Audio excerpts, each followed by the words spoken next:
Hey, storyteller.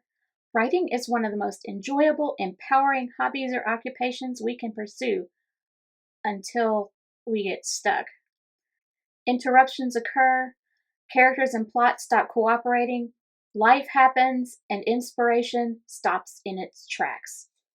If you're like most writers, once you get out of the flow, it can be hard to get back into it, and that can lead to more frustration, which causes a quicksand like effect, sucking the life out of your writing. But you've clicked on the right video. Just like any good protagonist, you're squaring your shoulders, glaring at the camera, and saying, "Okay, so what do we do about it?" Let's find out. Welcome to this week's writer coaching session. I'm Bridget from B Squared Writer Coaching. I'm an author, editor, and your story coach, here to help you make your story powerful, polished, and publishable so you can move readers and help them experience your character's journey with maximum emotional impact. First, I have a gift for you just for stopping by my channel, the ultimate guide to dialogue punctuation. One way to get our heads back into our story after an interruption is to read through and edit the last thing we wrote. This guide will help you clean up and clarify your dialogue without the need to look up grammar rules, so you can concentrate on the story and get back to writing. Just click the link in the description to download your copy or visit b2writercoaching.com/dialogue. That's the letter B, the number 2, writercoaching.com/dialogue. Be sure to watch this video all the way to the end to get this week's Power Up, a super practical action step you can take right now in the story you're working on, or in the story you're about to get back to. Today we'll talk about what to do in those times when you get stuck. We'll discuss establishing a daily writing habit, what to do if you absolutely can't write, and how to track your wins instead of your misses. Lots of things can keep us from writing, whether it's family members interrupting, the demands of a full-time job, health issues. You might even go through a period of what we would call writer's block, where scenes and characters just aren't cooperating. You're working on a piece, maybe you're even bored with a section of your own book, and you just can't think what should come next, or the words aren't flowing the way you'd like. Or it could even be something positive, like you're moving to a new house, and as we all know, when we're moving, that takes up tons of time. Time you're not at your computer writing. I've experienced almost all of these. One piece of advice that I give my students is to establish a daily writing habit. This can be as little as 30 minutes a day, even 5 minutes a day, or it can be several hours. The important thing is to get into the routine of sitting down and writing something every day, at least 5 days a week. It can be hard to find time to write when you're busy. Maybe you're a busy mom and you work another job and you're trying to cram writing in between your work hours and taking care of your family. I know lots of people who wake up early in the morning before their kids get up for school, or they write on their lunch break at work, or possibly at night once everyone has gone to bed. Many people write while they're waiting in the waiting room for a doctor's appointment. Maybe it's when you take your kids to soccer. Whenever you can find a spare moment, try to squeeze in some writing. You'd be amazed how much you can get done in a few minutes. When I was co-teaching a high school writing class, my fellow teacher and I assigned our students to write for 10 minutes every day, at least 5 days a week. That could be journaling or something related to their story, random lines of poetry. It could be bits of dialogue or setting or plot, whatever came to them. Maybe it's a new idea and they didn't know whether it would ever become something that they would write in the future. It didn't matter. The point was to get into the habit of writing something every day for at least 5 days a week. We said 5 days because, weekends, and we need to make allowances for life. But 5 days a week establishes enough of a habit to keep that going. We had our students track this by noting at the top of their writing the start time and end time for their session for that day. You can create a simple table or checklist to keep track of this.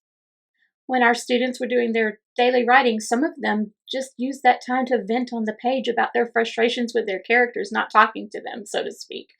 So, if you're really stuck, that might be all you get written, but that's okay. One exercise you might want to try is called free writing. You can squeeze this into 5, 10, 15 minutes, however long you have.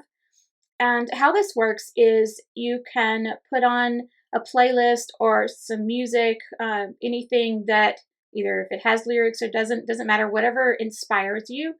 And while that's playing, or set a timer if music bugs you when you're writing, set a timer for, let's say, 10, 15 minutes, and then just write anything random words, phrases. Don't try to make complete sentences out of it. Whatever comes into your head during that time, just write it.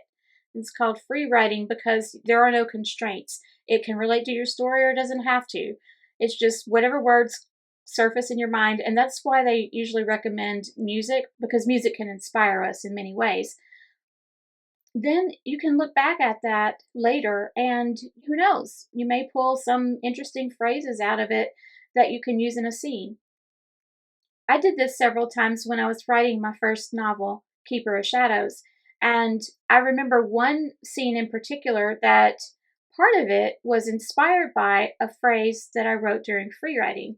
It was something similar to dark wings against a blood red blaze, and I used part of it as inspiration for this scene that I wrote. Another thing that can help is to create a designated writing space, whether that is sitting on your sofa with your laptop on your knees or a corner of the kitchen table that you always use when you're writing. It could be a home office, which is great if you have the room for it. Maybe it's just a nook in one of the rooms in your house. Wherever it is, if you have a designated space where you always do your writing, it triggers your mind to get into the flow faster. When you're creating your writing space, think of what inspires you. Do you like candlelight or perhaps a fountain? Your favorite cup of tea? Maybe you like cool lighting, like maybe LEDs or something like that. Try to create a space that is inspiring to you. It may also be a good idea to leave your phone in another room or turn off notifications on your computer if you find yourself getting distraction by emails or social media notifications. Many writers also use playlists for their stories.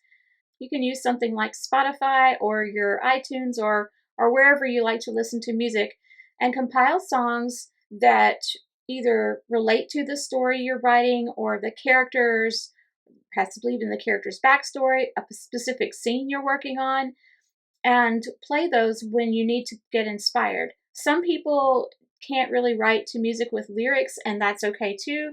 A lot of instrumental music can be really inspiring. If you write epic fantasy, for example, you might want to listen to music from a soundtrack from a movie like Lord of the Rings or something else that has epic themes. Those often contain instrumental orchestral music with lots of highs and lows in emotion. If you're having a lot of trouble with family members interrupting you, it may be a good idea to have a conversation about your writing time. Let your family know that from this time to this time, you need to be free of interruptions so that you can spend the rest of the day focused on them. I have known of writers who had an actual room, a designated office area where they would do their writing, and they would tape a sign to the door.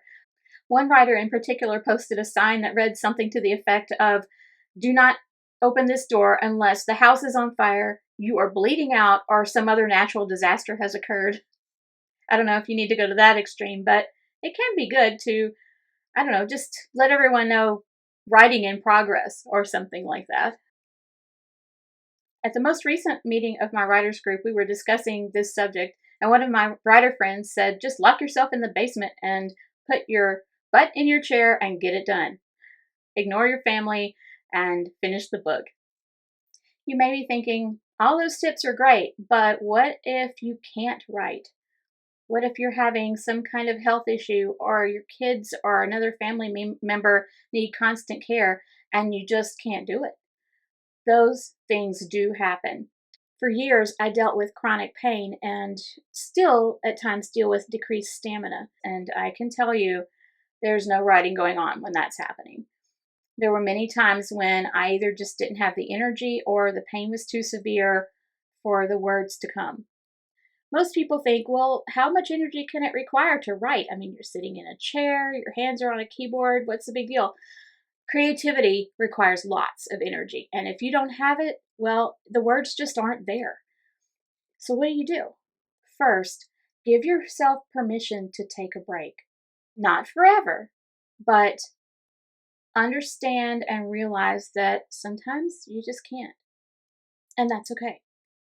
The important thing is to be determined to come back to it and to not let that break last too long.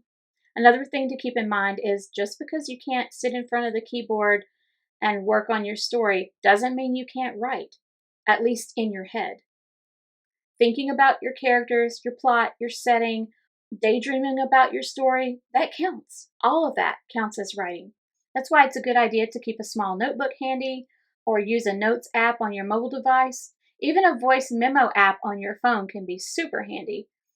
One of the hardest things about dealing with chronic pain was the physical discomfort would make writing very difficult, sometimes impossible, whether that's writing on a keyboard or with a pen. So, voice memo apps are really useful in those cases. On a podcast I listened to a while back, the person being interviewed mentioned a method called active dreaming or active daydreaming as a way to keep the inspiration flowing for our stories. This person would set up candles or light a fire in the fireplace or do something else with lowering the lights to make the environment soothing and relaxing. And then she would get in a comfortable position, possibly in her PJs, and close her eyes and think about the scene she wanted to write or the part of the story she was working on, and then not consciously try to think of what to write, but just close her eyes and let her mind go where it would. You could play soothing music and let it inspire you in a way similar to the free writing example we mentioned earlier. Or if you have a fire going, just sit back and listen to the crackling of the fire. There are also apps you can get that play different kinds of ambient noise, like a fire or a thunderstorm, rain, the ocean, whatever inspires you. One thing that I thought was interesting about this method is it mirrors something I've done my entire life, and I think many writers do, is daydreaming about stories. So often I will have ideas run through my mind that will never find their way onto the page, but it's just letting your imagination run. Maybe you're in the shoes of some character, living the adventure in your head. This can really help us keep our heads in our stories when we aren't able to actually write. If you're finding this helpful, be sure to hit the subscribe button and the notification bell so you won't miss future writer coaching sessions. I think one of the most important things we can do when we get stuck or can't write for a while is to keep track of our wins, not our misses. A lot of times we can get upset with ourselves because we haven't met our writing goals, and that can lead to self sabotage. No matter how large or small your writing successes are, it's important to keep track of those and remind yourself that you are getting things done. For example, you can keep a checklist of your daily writing, just a log maybe, writing down the date and the times that you wrote in a notebook. Or you can make it more formal and create a table where you have columns for the date, your start time, your stop time, and if you like to keep track of word count, you could even make a column for that. That way you can total all your times and your word counts for the week. Perhaps keeping track of time and word count doesn't really work for your process. Maybe you think better in terms of the scenes or chapters you've completed. That's how my mind works. I am more of a plotter. So, what I do when I first start a story is make a list of events or possible scenes that might be in the book. I give each scene a name that indicates what happens in it and try to place them in order, at least to the best of my knowledge as I'm starting out. And as I learn more about the story and the plot, I start grouping those scenes into chapters. I keep building on this list as I go, and I use different colors to highlight scenes as I write them. Many writers find it useful to have an accountability partner. That can be another writer, a family member, or a friend who supports you in your writing journey. This person can ask you periodically what you're working on, or you can tell them what your goals are and ask them to check in with you every once in a while to make sure you're on track. Another spin on this is to ask a fellow writer if you can exchange scenes. I'm blessed to have two writer friends who exchange scenes with me on a regular basis. We get super excited to read what's next in each other's books, and boy, does that keep us motivated. You can also do this with family members or friends, sending them a scene or chapter at a time to read. There's nothing like reader feedback to keep us writing when it gets difficult. If you haven't done so already, don't forget to download your Ultimate Guide to Dialogue Punctuation. Just visit the link in the description or go to b2writercoaching.com to grab your copy. For today's Power Up, I have a challenge for you. Are you ready? Write for at least 10 minutes a day, 5 days a week for the next month. Keep a simple log to just keep track of it, and you'll be amazed at what it does for your writing productivity.